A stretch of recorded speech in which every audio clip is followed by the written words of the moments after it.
All right, welcome everyone. Thank you so much for coming out tonight. Thanks for taking your health seriously and for being an inspiration to other people and all of that.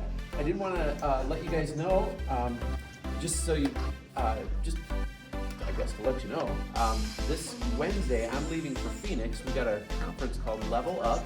So I'm gonna go learn how to be a health coach so I can get this figured out.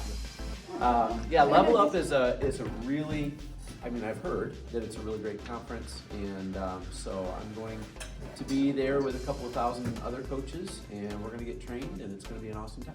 So you guys can be praying for me, and I'm gonna try to bring back as much energy and as much of this stuff as I can. And we wanna continue to build the movement here in South Haven, and which reminds me, invite some people to come, bring people. I really wanna fill this up, and we want to make this something that really has an impact in our community. So, like you're saying, Mylon, this room is set up like for a goal. Yes. That Yeah, you we want have, to fill. we have room for Everything 100 filled. here. Yeah, So that's right. Yeah. let's fill it up. Filled. Let's fill it up.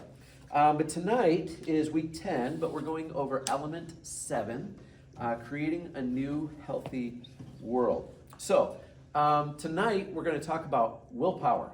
We all know that willpower is an important part of any health journey because our ability or our willpower when it comes to eating and all the different things that we need to do for our health is very important. So the mindset is understanding our relationship with willpower. The skill set is about designing our home and other areas of our life to set up for success. And the action is we want to actively make the adjustments and then note them in our life book. So as I go through these different elements, as I go through these different evenings, one of the things I want you to be very aware of is that this is the element that's in your life book. A lot of the things that I'll be saying is very similar to the things that you would be reading in element 7 of your life book.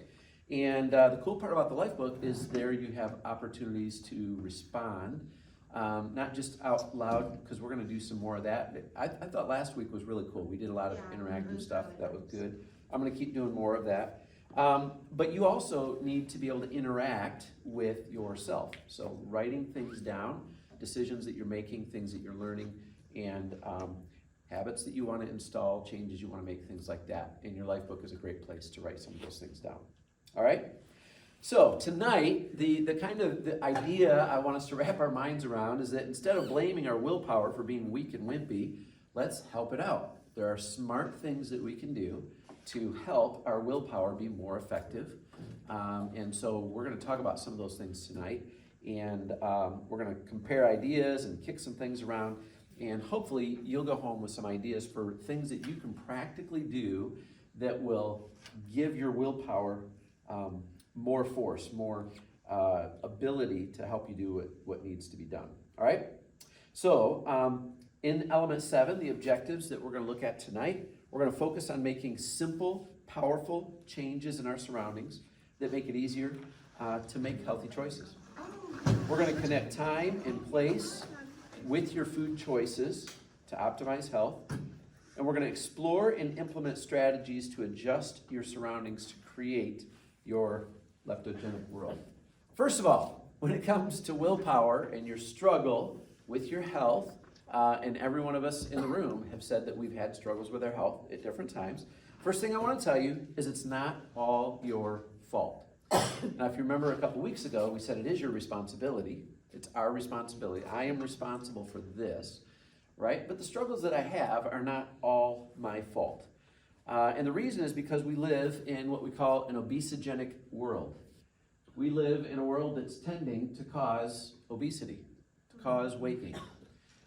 We live in a world that's surrounded by a mindset that moves us toward this. This would explain why the vast majority of people are overweight. The vast majority of people are struggling with obesity.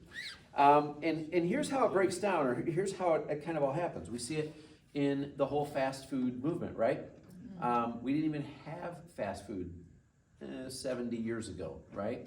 But it was the onset of things like McDonald's. Remember what McDonald's did? They took one great little burger stand and decided we are going to make things simple, easy, cheap, and we're gonna turn these burgers out. And in so doing, the kind of food that we're eating began to deteriorate as these places became more and more plentiful, right? There's a cultural focus on food. There's a real focus on food, good food, tasty food. The commercials don't just say, here are some choices. The commercials say, ooh, look at this, and it's all juicy, and and there's this focus on appetite and on attraction to food.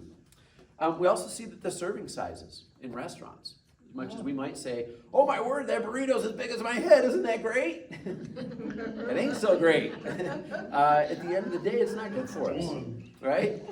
But I love a good burrito. I love a big head-sized burrito. But it's that desire that is driving restaurants to do that. They want you to come into their restaurant, so they do those kinds of things.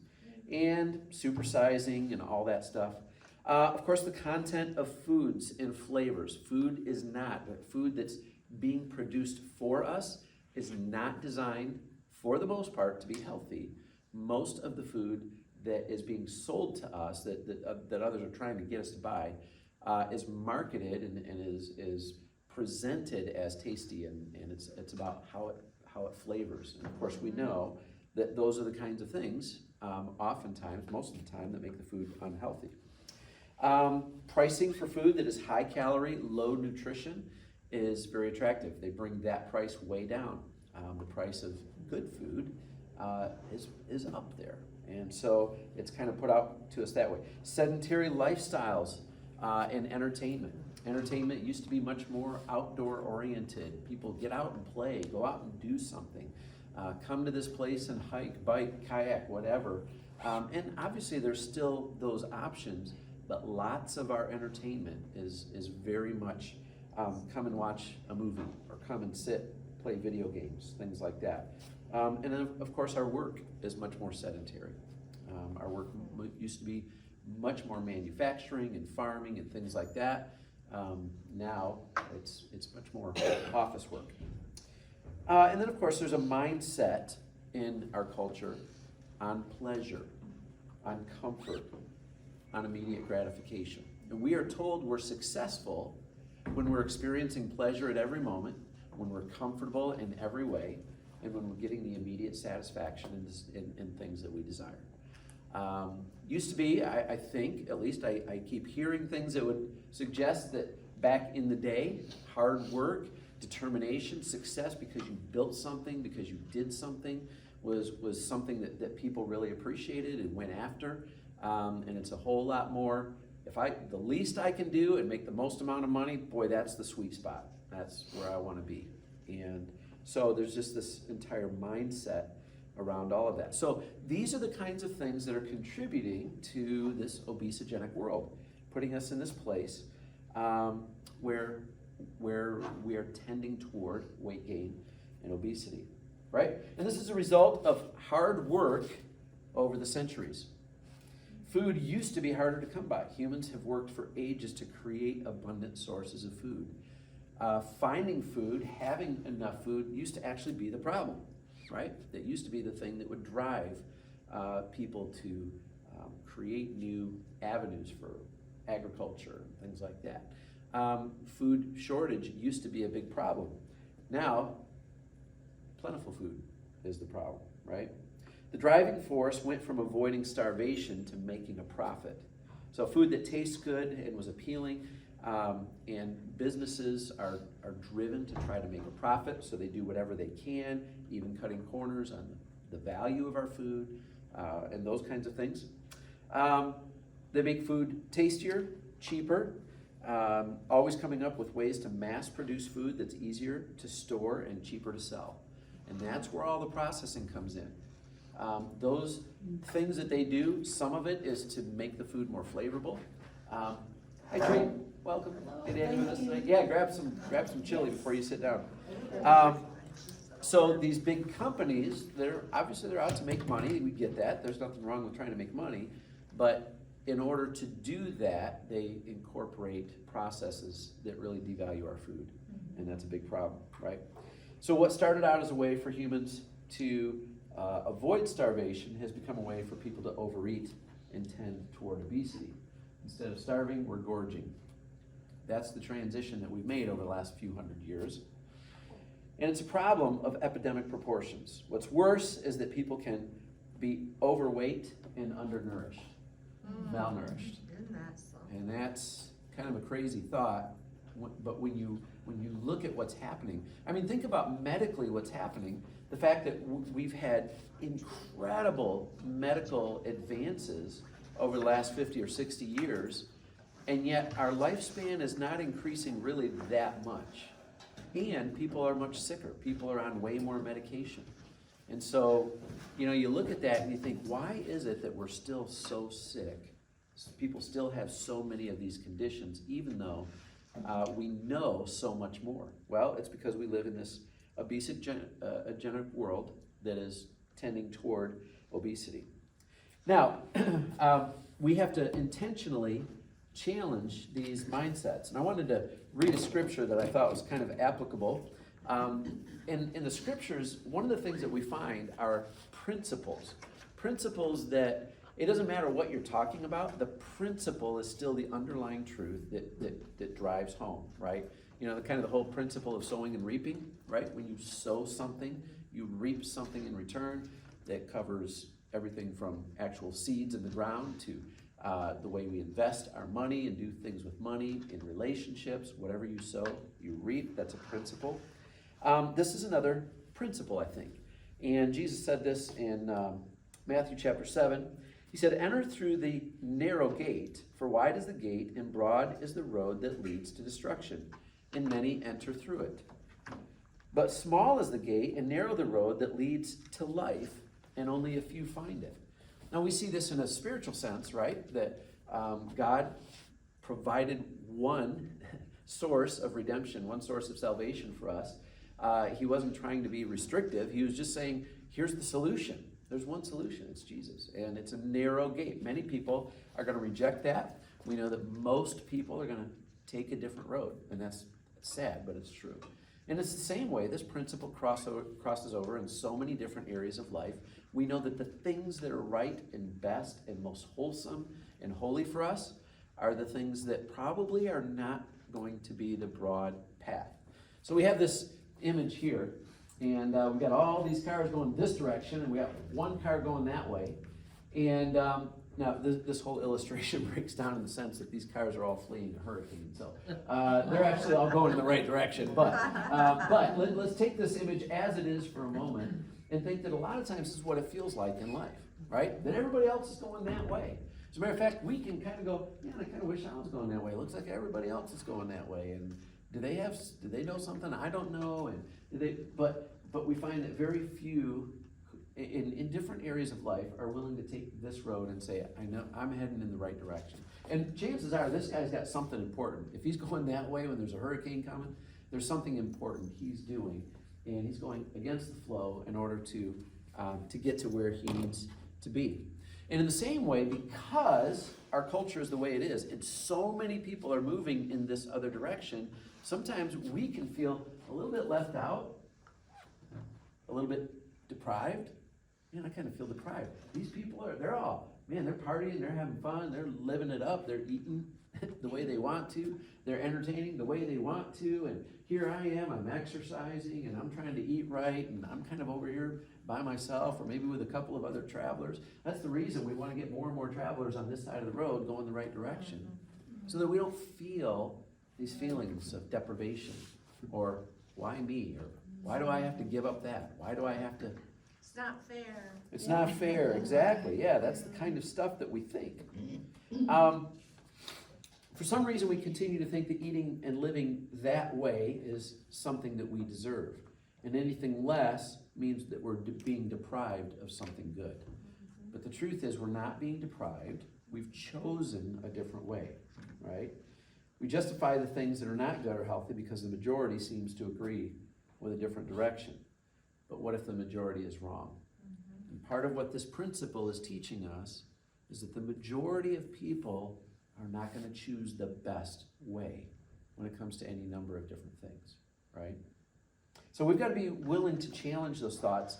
That doesn't necessarily mean that if more people are going that way, that it's everybody's doing the wrong thing.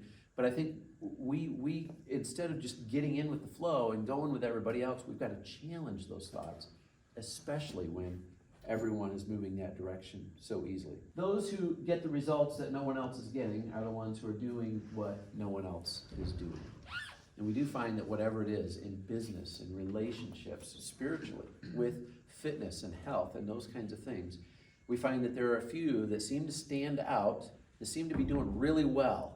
And we come up with all kinds of excuses as to why, well, yeah, but that person is, or that person is, instead of saying they're doing something the rest of us aren't. So they become our example. They become the person that we want to emulate. So it'll feel weird at first, right? When we make these changes, when we do things. Tonight we're going to talk about some weird changes that we're going to make. Again, our goal, our attempt is to help our willpower to have more strength to it, right? And more power. But remember, last week, it's about a choice. It's about the mindset. And we talked about instead of thinking we can't have certain foods, we must remind ourselves that we have chosen to create optimal health and well-being. That comes back to a question that was asked a couple weeks ago. Yeah, but what about when you feel like I kind of deserve it? One of the trends that I see happening in my coaching is that at about week 4, between week 4 and week 6, a lot of people hit a plateau. And I've been looking at that going, okay, why is this so common? Why is this happening so often? And what I'm finding is that the mindset shift that takes place is, I've done really good. Look at my progress. And instead of saying, what's that? I deserve a treat. I deserve a treat, exactly. I deserve, which gives us some kind of idea that I'm being deprived, right? And so we begin to cheat a little bit. We begin to cut corners. We begin to change the plan. It becomes the 5-in-1-ish plan, right? And when we're on a journey, right, it's kind of like, if I'm going from here to Detroit, I'm headed east, right? And I get sidetracked for a little while. It's okay if I planned it, but if I got to make it to an appointment, I can't afford to get sidetracked. And we have an appointment with good health that we got to get to, right? So we can't look at, I've been deprived, so now I deserve. Instead, we have to say, I'm making a choice to create health.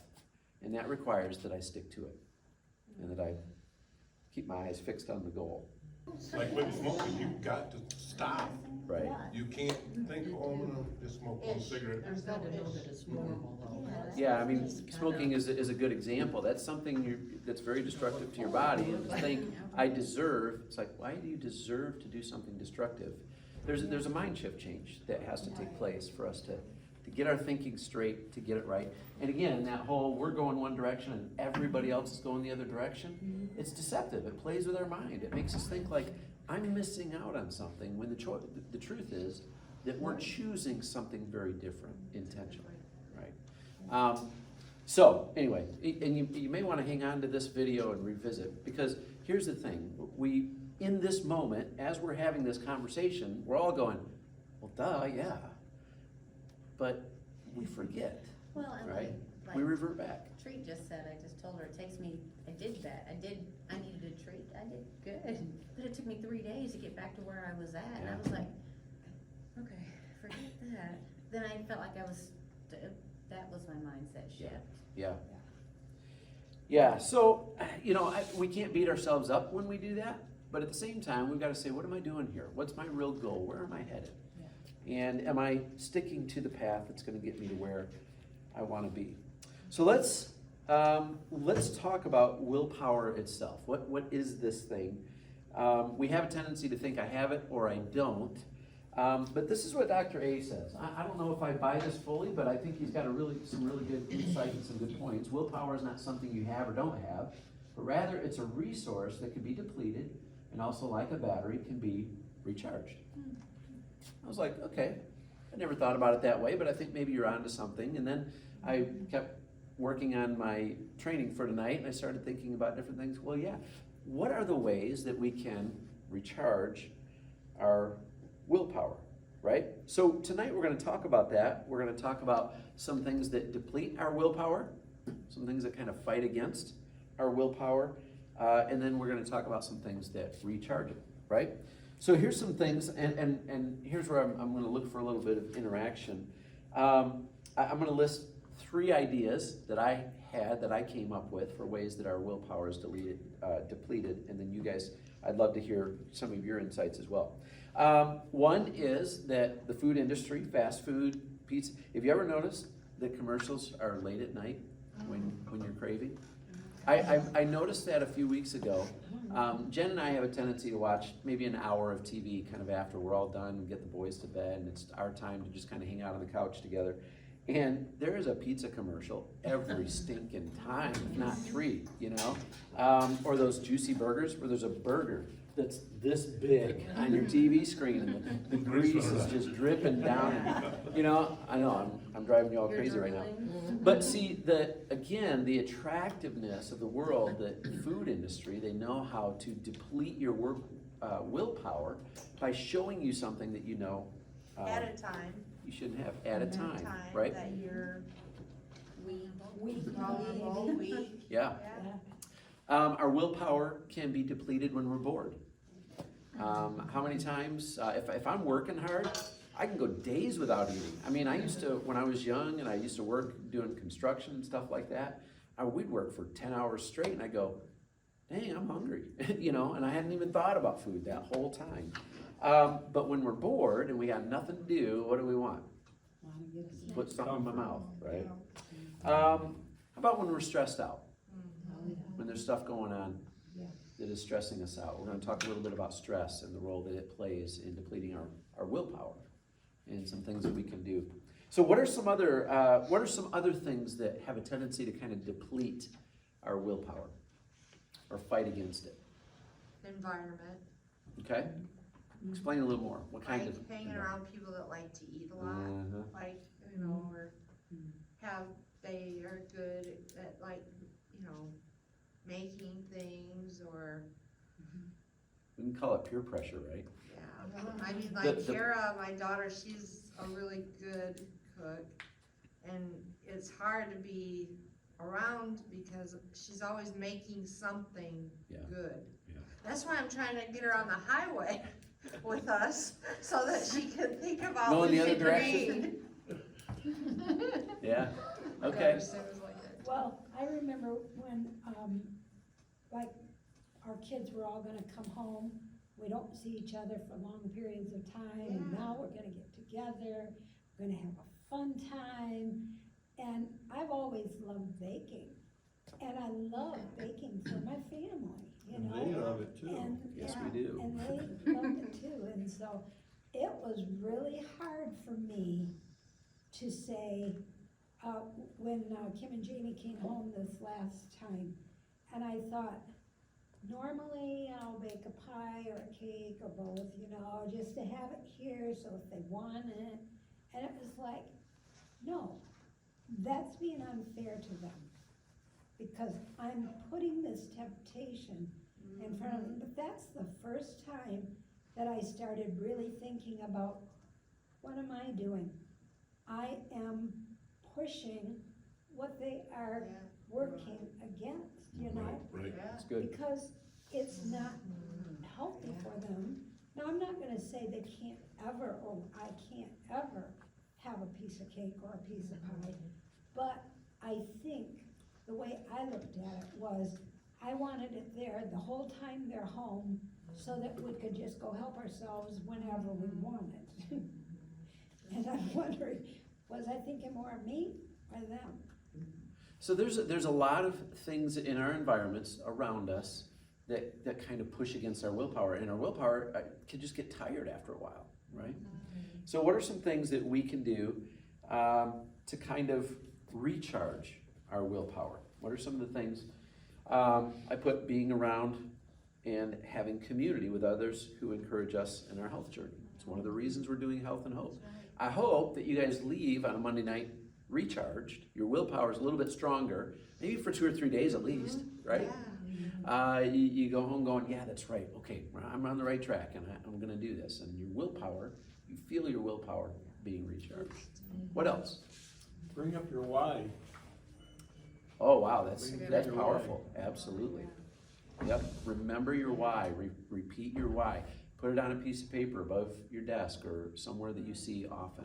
Yep, good. I pray. You pray. I've quit That's good. smoking for 2 months now, and when I get that Congratulations. smoking, I gotta pray and just give me that extra strength, Lord, don't let me go That's buy a right. pack of cigarettes. And you So know I've He been wants what's praying a best lot for you. lately.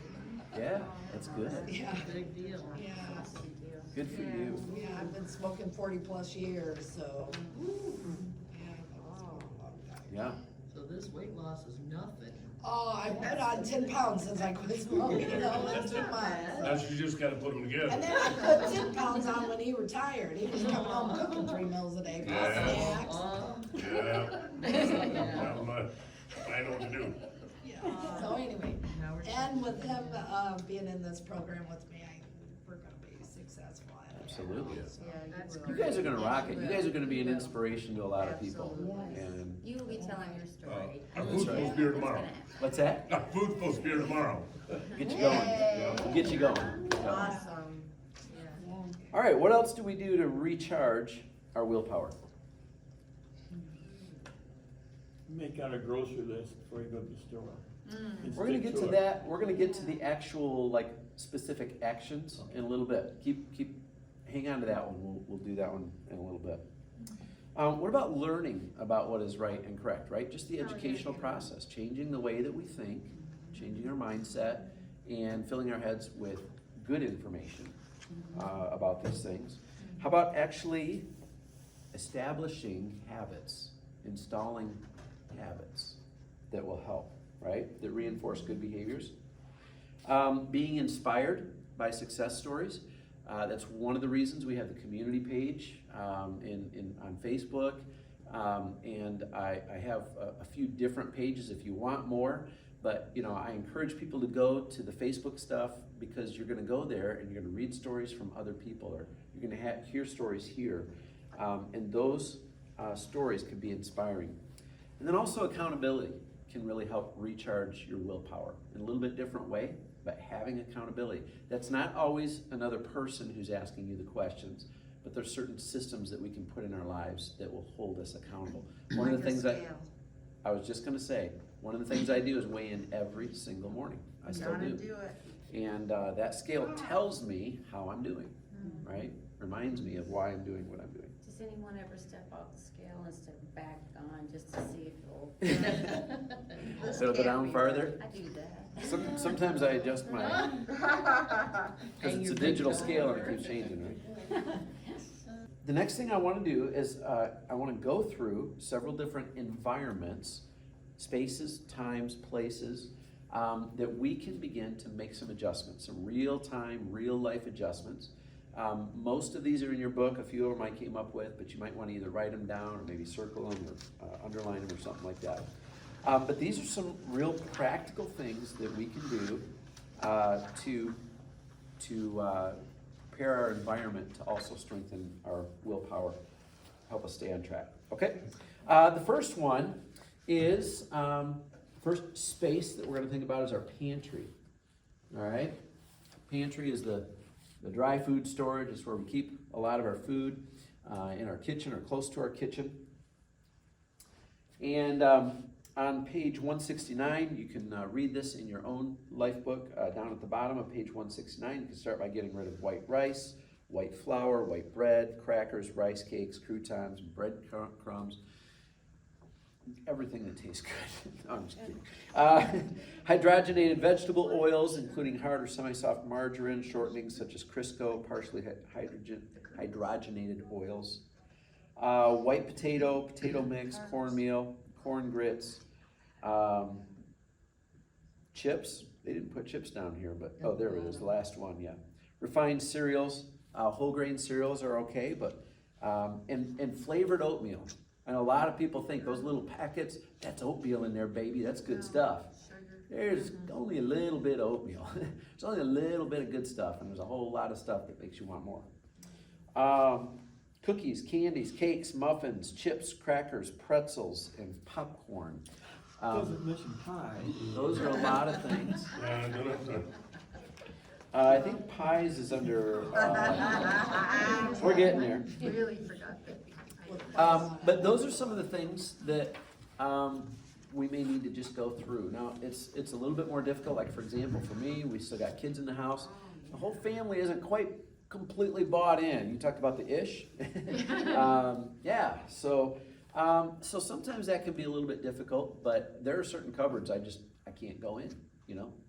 So I try to keep, and the other thing you can do is keep the kinds of things that are more healthy at eye level, so that you can, it's a little bit easier to make healthier choices. So some things that you can do, some things that you can put in your pantry. Healthy foods such as olive oil, whole grains, high fiber breads and pitas, whole wheat flour, walnuts, almonds, pistachios. Okay, so there's some good stuff there, right? A variety of beans, different spices and herbs. These are all healthy choices that we can put there. I put down Optivia fuelings. I think you can keep a bunch of those in there, right? That's a good place for those. And then again, you want to keep your healthiest choices at eye level. So those are some of the things that you go to first. And again, a lot of it is, you know, we've got to get rid of this mindset that I'm going to go and look for something to eat when I'm hungry. We need to be better at planning what we're going to eat, because we're not eating for pleasure, we're eating for fuel. Now, once you get into maintenance, you may have a couple of pleasure meals a week, so we don't give up on enjoying food altogether, but we do have to change our mindset. The reason I'm eating is to fuel my body, not to make myself feel good, because that is what will keep getting us in trouble. All right, let's look at the refrigerator. The refrigerator, what are some things that we can do to clean out our refrigerator? Whole fat dairy products such as milk, cheese. By the way, milk has lots of sugar in it. It's a different kind of sugar. It's not added sugar, but it's a very simple sugar that your body breaks down just like it does from sugar. That was one of the things I didn't realize. I used to get like skim milk, thinking that I was really doing myself a favor. Didn't realize there's still a lot of sugar in there, right? Yeah. Low on fat, but still a lot of sugar. So getting rid of whole cheeses, yogurt, butter, cottage cheese, and mayonnaise. Processed deli meats. Processed deli meats are not good for you. They have some nutritional value, but they're, again, processed for flavor, so that they're cheap and all of those things.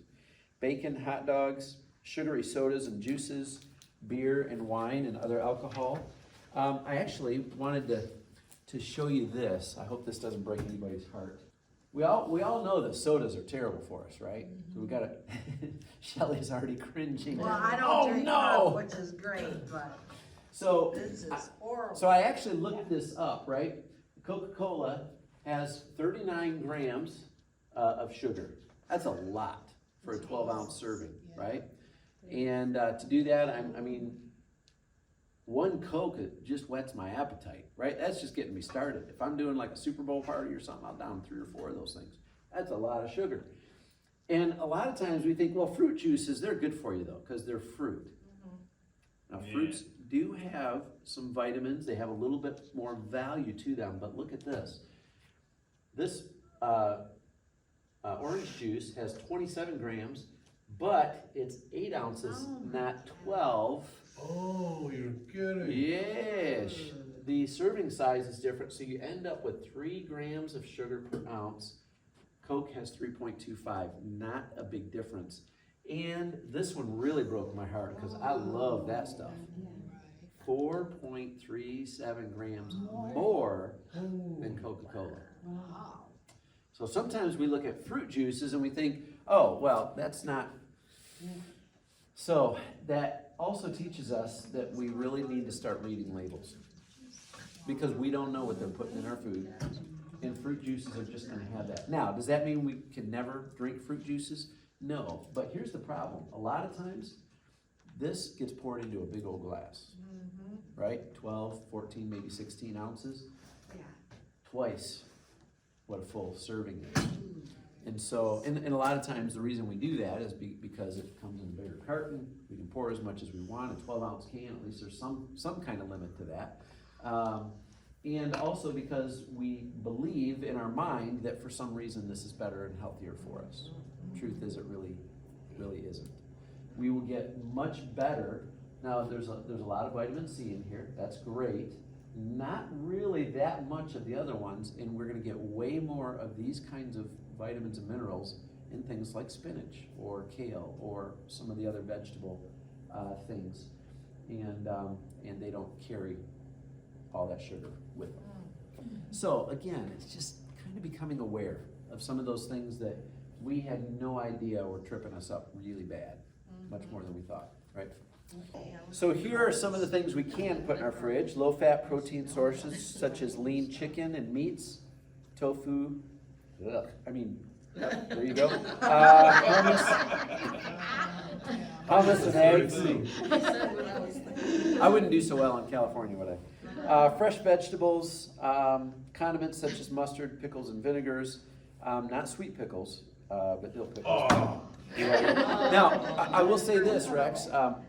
Myers has a good, I like the, what are the sweet pickles? The Butter sweet? Oh. Butter. The little gherkins. And they have a no sugar added, so I think we can look for some of those and see if there's some better options, but anyway. Mineral water or sparkling water, unsweetened iced tea, olives, capers, herbs, and spices. Again, I think a lot of it is just becoming a little bit more aware of, reading labels and things like that. And I know that feels like a lot of work and it feels like a lot of restriction up front.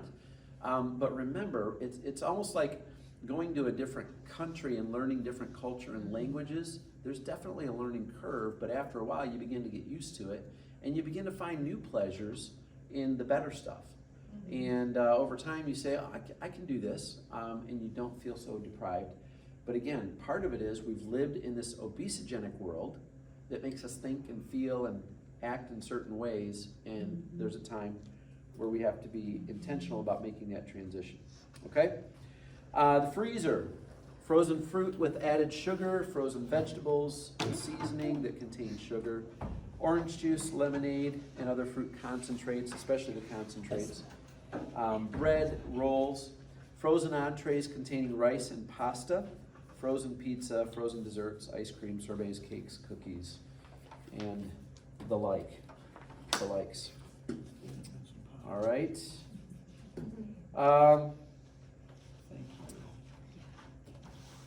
Yeah, you can fill your freezer back up with frozen vegetables like broccoli, spinach, cauliflower, green beans. Unsweetened fruits like blueberries. Let's hear it for blueberries. We all love blueberries. Peaches, raspberries, strawberries.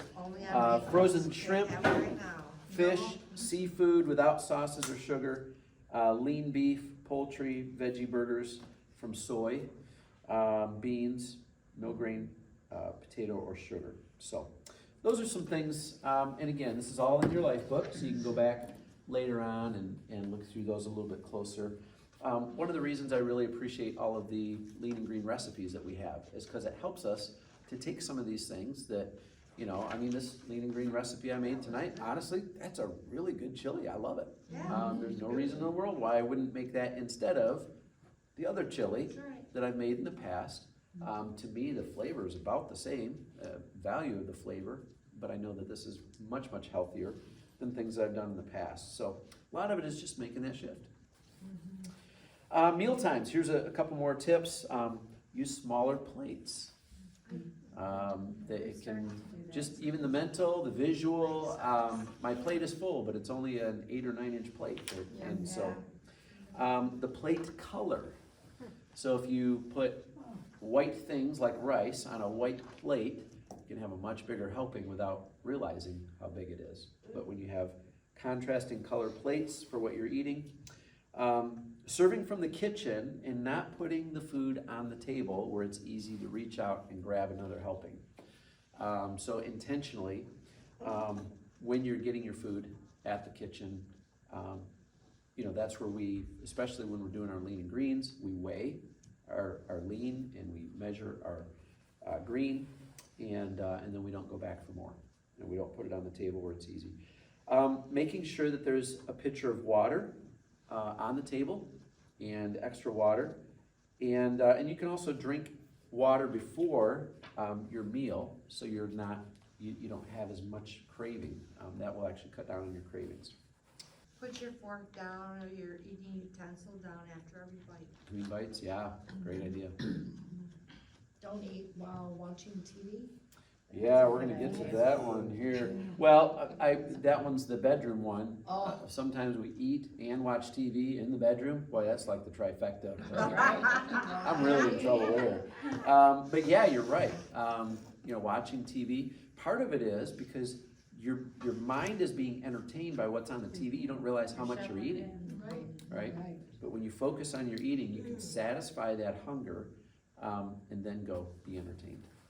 Good. Good. Any other ideas? Any other tips or tricks? One of the things that I do about the TV with the commercials and stuff is that I'll know I'm gonna like watch TV at a certain time, but before that time, I'll turn the TV on, and then I fast forward it through the commercials. Yes.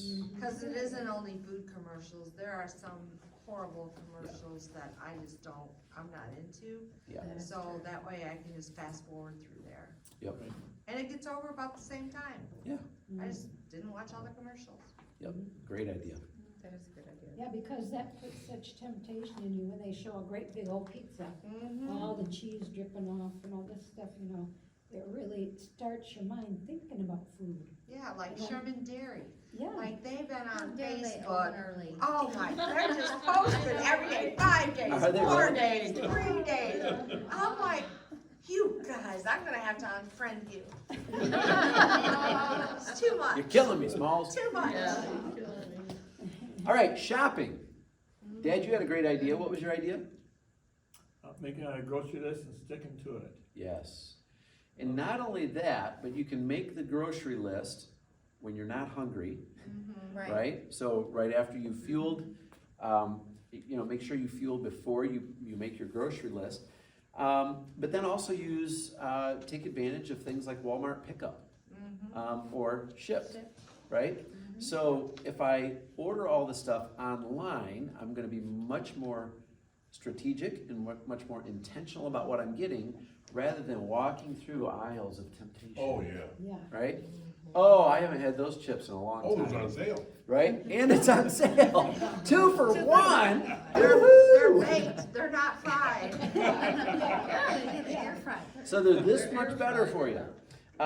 No, but you can take advantage of some of those programs that will keep you out of temptation, right? That'll keep you out of temptation's way. That strengthens your willpower and doesn't deplete it. Okay, very good. Another thing about shopping, they said stay out of the middle of the store. I was just gonna say, yep, shop the outside edges is primarily where you wanna be, and even there, you wanna make sure that you either know what's in the food or check the labels, so you do know. Yeah. Any other ideas for shopping? It's best to shop at a full grocery store than smaller places, because they're gonna be less likely to have, the smaller places, like going into Walgreens or, something like that, they're gonna have almost only the kind of stuff that we shouldn't have. Like someone mentioned, not shopping on an empty stomach. Yep, Is that yeah. what I missed it? Nope, that's good, making sure that we're not hungry. Man, when I go shopping with Jen, there are times I'll just tell her, I'm like, baby, we gotta get out of here, I'm starving right now, and I'm just gonna keep throwing stuff in the cart. It's just the way it goes. So, Tracy, you do Shipt. I do Shipt. So can people request you, or do they go in and do a Shipt thing and then Shipt just, You can request preferred shoppers, and they Okay. get the first option to take your order, but you can have multiple preferred shoppers, which Yeah. everyone probably should have in case they're not on. I get orders when I'm not on schedule from preferred shoppers too, but Yeah. You can definitely choose your shoppers. so we could get some business for Yeah. I'll Tracy shop for you. too, if you wanna try the Shipt program, or Love it. if you do it, make her your preferred shopper so that she And can I'm get your telling business. you, when these healthy people start ordering organic, I'm looking, new ideas and new Yeah. things, and I've even texted, hey, what are you doing with this? Yeah, it just depends on the customer. But, Great ideas. I have found quite a few things that I've liked that aren't healthy for me through shift too. But lots of cool things I didn't even know were out there. Yeah, Like Yeah. they're the egg wraps, I don't know if Uh-huh. you've seen those are really cool. Yeah. But they're by the butter, not Yeah. by the eggs, just in there. Yeah, they're, So a lot of it is intentionality, and we have a tendency to just live life, winging it. Again, going shopping, if we're hungry, or not having a specific list or whatever. So these are ways that we can tweak our surroundings in order to help us to create a more leptogenic world. Okay, when eating out, watching your portion sizes. just what I was thinking about. Yep. Making sure that you, so one of the things you can do, a lot of restaurants, the portion is just gonna be big. Ask for a to-go box to come with your food so that you can split it up right from the beginning. Good. Rather than having it all sitting there in front of you, I could take one more bite. That's a good one. When you're making the decision, you decide how much I'm gonna eat, put the rest in the box. Or, Another thing that and then- I've done with that is, I say I can't have, I don't order potatoes now, but I say I can't have even the meat until I've eaten my salad. Good. I have to eat my salad and drink some water. Yep. Otherwise, I can't have that, Very good. That's a good one. yeah. Eat and the that's best stuff helped first, me. yep. Good. Yeah. We split, we'll say you wanna split a meal. Very good. The other thing that's similar to the shopping for your groceries online is when you're gonna go to a restaurant, the menu's available online. Go through the menu a day or two before, when your willpower is strong, when you're not hungry, and when you're not sitting in the restaurant smelling all the smells and looking at 40 different options. Go through, decide in advance what you're gonna have, and when you get there, don't even look at the menu. When the waiter comes to your table, you just say, here's what I want. And that makes it much easier to make a healthy choice. Choose restaurants that serve healthier types of food. Try to just avoid the fast food restaurant altogether. And the drive-through and all of that kind of stuff. And we do have a dining out guide that's super helpful, an Optavia dining out guide. So if you want one of those, let me know.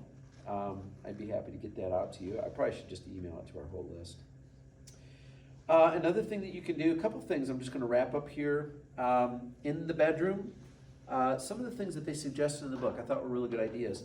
Cleaning out, purge all of the excess stuff, right? Create clean spaces, organize and reduce clutter. I had never thought about it before, but I have a kind of a higher mindset when I'm in a clean environment than when I'm in a cluttered environment. So having our bedroom be a space that's reserved for sleeping, so that we can not be tempted to bring food in and things like that. They suggest getting rid of the TV in the bedroom. Make sure you're getting good sleep, keeping your bedroom cool. That helps you to get better sleep. And of course, don't eat in bed, which we've already said. And then the last section is about reducing stress levels, which can produce cortisol. Cortisol is a, what's the word? Hormone. Hormone, thank you. That is the word. That has to do with controlling your hunger and cravings and all of those kinds of things. And when we're under a lot of stress, our body produces excess cortisol. And that's one of the reasons that people who are stressed really struggle with eating properly and weight and all of that. So, exercise, of course, helps with that. Getting some regular exercise. When I noticed last year, I went down to Florida and in the middle of the winter, and it was just like, I want to be outside. It was so much nicer. I've thought about, maybe I just need to move south for my health, because like you said, when it's gloomy and cold and you don't want to go out, you got to bundle up just to go out. It makes it harder. That used to be fun, not anymore. No, I'm with you. Exactly. Now, don't all get up and move south on me. But, so deep breathing and meditation Prayer, scripture, that's one of the things, Grace, you mentioned, prayer and the role that it plays in helping you to reduce stress and deal with willpower issues. And then, of course, getting good sleep, getting to bed at a good time and making sure you're getting some good sleep. All right. Well, we've covered a whole bunch of ideas. Sometimes doing something like this could feel a little bit like a fire hose. Man, all this was coming at me so fast, I barely got any of it. These are the kinds of things that take months. So don't feel like you gotta go home and make all, as a matter of fact, if you go home and try to make all these changes at once, you'll burn yourself out. So don't do it. But again, as we've said so many times before, pick a habit and then work on installing that habit. Once you've got that down, pick another habit. This is about a marathon. It's about moving in the right direction at a sustainable pace and continually improving your lifestyle and your environment and making those healthy choices a step at a time.